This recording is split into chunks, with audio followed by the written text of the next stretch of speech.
What up, YouTube? It's your boy Eka, and we're back here with another Ableton production session, whatever. If you're new here and haven't done so already, please definitely consider liking, sharing, commenting, and subscribing to the channel, as it's the best way to support the channel and the videos. Today, we're going to sit here and kind of break down how I go about sidechaining my synths to my sub, and then my sub to my drums. Hopefully that makes sense to some of you, but we're going to break it down in just a few easy steps. So with that being said, let's get into it. So here we are in a project file of mine for one of my recent releases, Just Go Dub. By the way, if you haven't checked it out, check it out on our platforms, SoundCloud, YouTube, Spotify, the works. Links to that will be down below in the description. So for context, this is what we're going to be breaking down today. We're mainly going to be focusing on the sub and the kick coming through the sub. So let's check out just, a little bit of this fake out into the drum. It's Echo.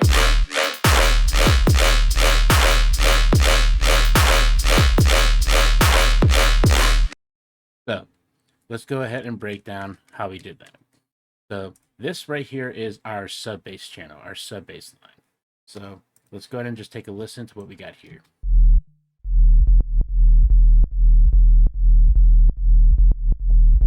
So how do we get this movement? Well, let's go ahead and break it down. So the first things first is I loaded up this amazing little rack that I made called Eka's Sub Bass Rack.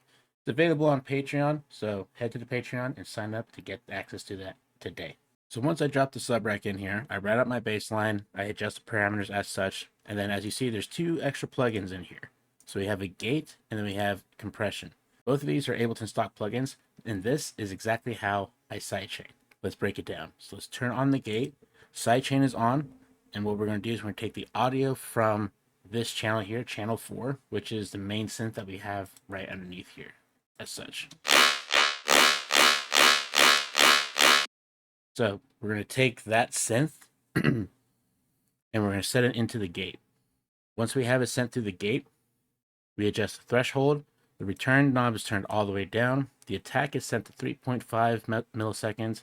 The hold, I like to have it between 30 milliseconds and 60 milliseconds.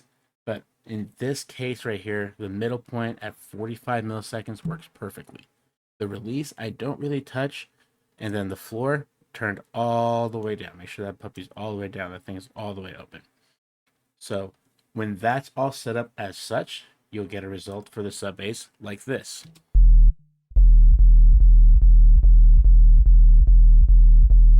So you see how this right here is dipping down whenever the synth signal comes in for the sub sidechain. That's what the gate is doing. It's giving us more of a punchier sub bass hit, so that way there's more impact when the drop hits. So once you have your sub bass set up as such with the gate sidechaining your synth to your sub, the next thing you're going to do is you're going to sidechain your sub to your drums, or drums to your sub. I think it's sub to your drums. It gets confusing after a while, but hopefully you guys know where I'm going with this. So then we go ahead and activate our compressor. Shout out to Al Ross for showing me this little thing and how to get this all properly set up. Game changer this is. So it's going to break down how we did it. So sidechain on, we select the audio from your kick channel. So right here, channel kick, kick 01 A sharp, channel 10, that's where a kick is.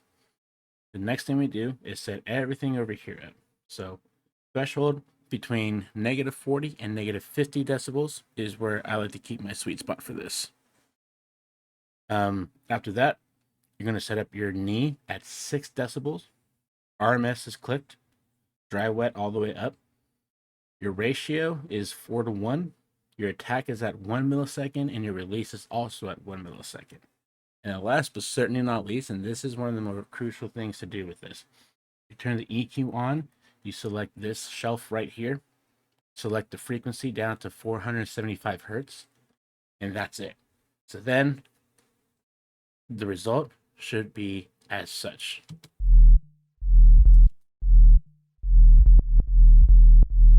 So these dips right here are when the kick comes in.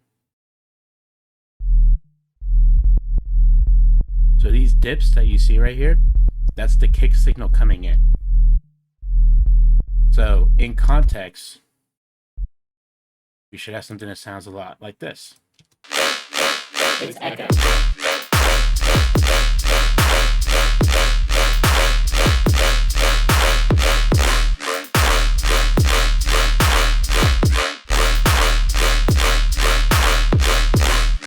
So essentially, that's it in a nutshell. That's pretty much it right there. If you want to add any comments or add anything to what I've broken down here, if you have any questions, feel free to reach out to me, either DMs on Instagram, Discord, or wherever, or feel free to comment down below and I'll respond to them as swiftly and as quickly as possible. Thank you everybody again for hanging out, tuning in, and watching me break down on how I go about sidechaining stuff for my music. Hopefully, it works out for you and you try this out for yourself. If you have any questions again, feel free to let me know. On that note, guys, I'll see you next time. Peace.